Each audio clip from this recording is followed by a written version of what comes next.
자, 볼게요. 교재 24페이지 보겠습니다. 자, 도시군 기본계획의 의의라고 되어 있죠?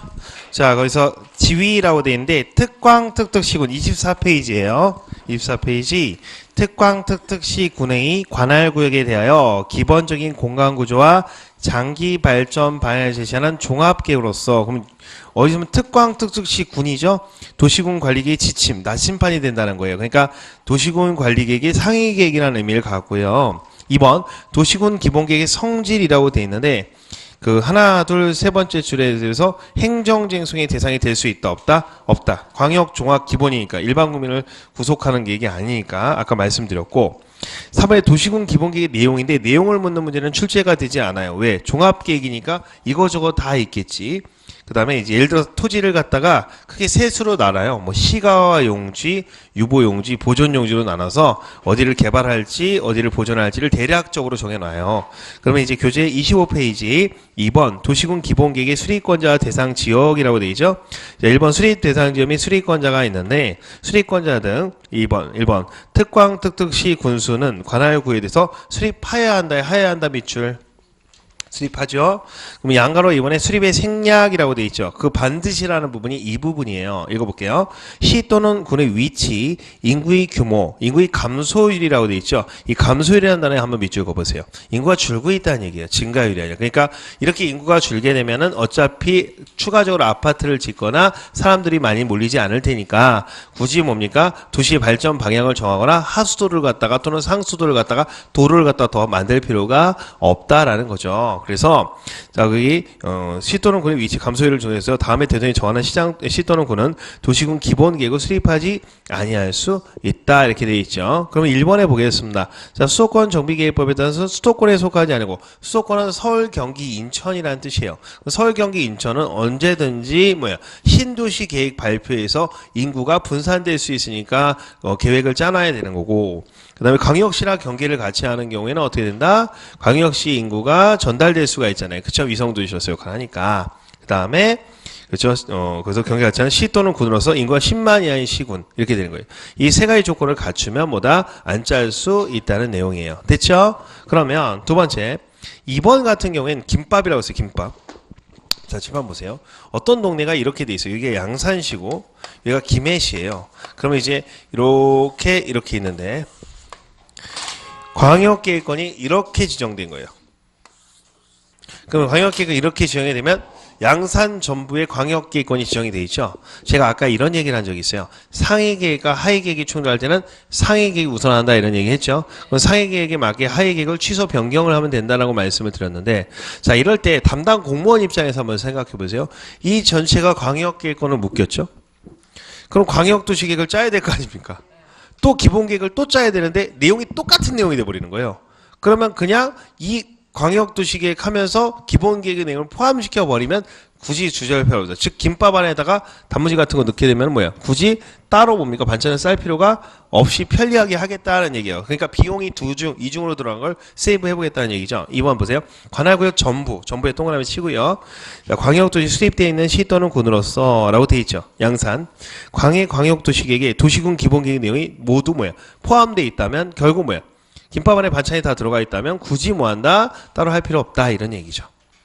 그래서 이 내용 자체에선 전부, 그 다음에 모두 이런 단어들이 나오죠. 요 단어는 기억하고 계셔야 돼요. 그렇죠? 요 단어의 개념의 의미는. 그 다음에 이제 이번에 인접한 시 또는 군의 일부를 포함한 수립이라고 되어 있는데 이건 무슨 얘기냐면 원래 부산시는 부산시대로 김해시는 김해시대로 기본계획을 짜야 돼요. 그런데 이 부산시를 짜면서 김해시 일부를 포함해서 하기로 김해시랑 합의하는 경우가 있어요.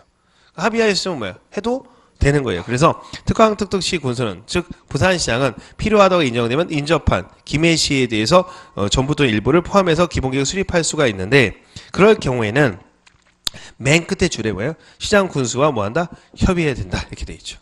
즉 김해시장과 협의하면 된다라는 내용이에요. 자, 5번에 보시면요, 도시군 기본계획 수립 기준이 있죠. 기준 그럼 국장, 이렇게 되는 거죠. 한 장 넘겨보시고요. 내용은 중요하지 않아요. 그 다음에 3번에 도시군 기본계획 수립 절차라고 되어 있죠. 자, 거기 1번에 있으면, 자, 도시군 기본계획 수립은 기초조사라는 표현 있나요? 있죠. 그럼 아까 기초조사가 이 기초조사를 얘기하는 거예요. 알겠죠? 기초조사 하면서 뭐 한다 했죠? 제토에서 한다고 해서 안 했어요? 그래서 1번에 보면 광역도시계획을 수립한 기초를 준용한다는 건 광역도시계획 기초서와 똑같다라는 얘기예요. 똑같은데 뭐가 추가되면 양가로 2번이 추가된다고 말씀을 드렸잖아요. 시도시장 군수는 기초조사 내용에 국토교통부 장관이 정하는 바에 따라 실시하는 토지적성평가 제토해설을 추가하고요. 그 제토해설을 추가하게 되는데 생략이라는 표현이 있나요? 자, 도시군계획 이발 몇 년? 5년 안에 했을 때는 하지 아니할 수 있다라고 되어 있죠. 근데 공청회라고 되어 있는데 이 공청회도 외우실 필요 없어요. 왜냐면 공청회 양가로 1번에 동그라미 1번에 두 번째 줄에 마지막에 뭐라고 되어 있죠? 준용한다라는 거 그대로 뺏겨서 쓴다는 내용이니까 외우실 필요가 없어요. 양가로 2번도 광역도시계획에 대한 준용이라는 표현이 있어요, 없어요? 맨 끝에 준용한다는 그대로 뺏기는 걸 준용이라고 하거든요. 외우실 필요가 없어요. 그리고 여기 지방의원 청취도 외우실 필요가 없어요. 며칠이겠죠? 30일. 30일은 패턴이기 때문에 출제하지도 않아요, 요즘에는. 그래서 외우지 않아도 됩니다. 의견, 양가로 이번에 의전 제시의 첫 번째 줄 맨 끝에 30일이라고 되어 있잖아요. 그러니까 공무원의 강의는 그냥 30일로 처리하시면 맞다고 보시면 되겠고요. 자, 4번부터가 중요한데 27페이지. 도시군 기본계획 확정 및 승인이라고 되어 있죠? 자, 특광특특까지죠. 특광특특은 확 정한다, 확 정한다. 확 정한다. 끝. 거기까지만 하면 돼요.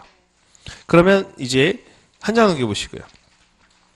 교재 28페이지 위에서 네 번째 줄에 시군, 도시군 기본계획이 승인이라고 되어 있죠? 승인권자라고 표현되어 있나요? 시장 또는 군수는 도시군 기본계획 수립하는 병행은 대통령령이 정하는 바에서 누구? 도지사의 승인을 받는다. 이렇게 되어 있죠? 예, 도지사. 거기까지만 알면 돼요. 그 다음에 이제 5번에 보시면 도시군 기본계획 정비라고 해서 재검토라고 했죠? 타당성은 몇 년이죠? 타당해서 5년이죠. 타당 5년. 그 다음에 이번에 상위계획이라는 표현이 있나요?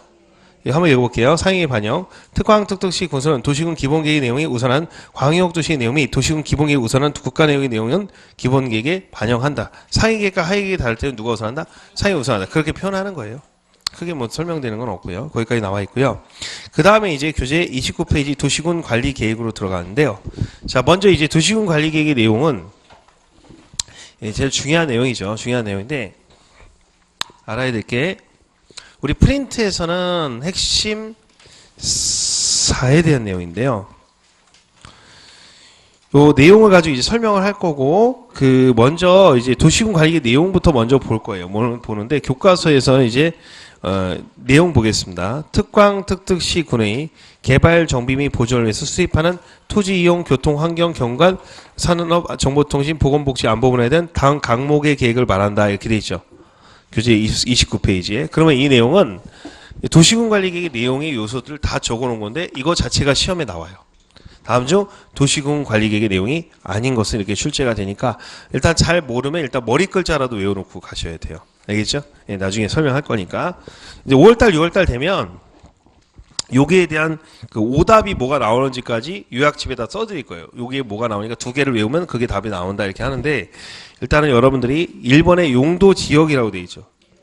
용도 지역은 아까 도간 농자를 말하는 거예요. 그렇죠? 토지 쓰임새 이런 것들이 여러분들이 이제 다시 얘기하면 토지 이용 계획을 띄워봤을 때 볼 수 있는 내용이 1번부터 6번까지요.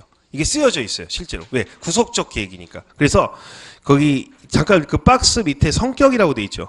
구속적 행정계획이라는 표현이 있나요? 한번 설명할게요. 제가 아까 그 용도 지역이 정해지면 건축 제한이 들어가죠. 주거 지역 상호죠. 그 다음에 건폐율 제한이 들어갔죠. 용적률 제한이 들어갔죠. 그럼 그대로 해야 돼, 안 해요? 그대로 해야 되잖아. 그걸 갖다 이제 얘기하는 거야. 구속적 행정계획이라는 얘기가 그 얘기예요. 광역 종합 기본이 안 붙으니까 읽어볼게요. 도시군 관리계획은 관계 행정에 구속하는 내부 구속적 행정계획이면서 즉 공무원들을 구속하면서 외우실 필요 없어요.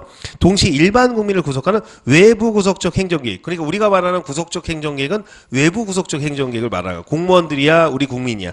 국민. 그 결정 고시가 있으면 용도지구, 용도구역 안에 토지 소유자 등 행위 제한을 받거나 규제를 받거나 건폐율 용적률 제한 등을 받게 된다라는 얘기예요. 그게 중요한 게 아니에요. 그렇게 시험에 나오는 부분이 아니까. 그럼 행정쟁송의 대상이 되는데 도시군 관리계획 위법 부당한 처분에 대해서 일반 국민은 그 결정 무효를 확인이나 취소를 구하는 소송을 다퉈도 구제를 받을 수 있다 이렇게 표현되어 있죠. 즉 행정쟁송의 대상이 된다. 지랄지랄 할 수 있다는 얘기 국가를 상대로.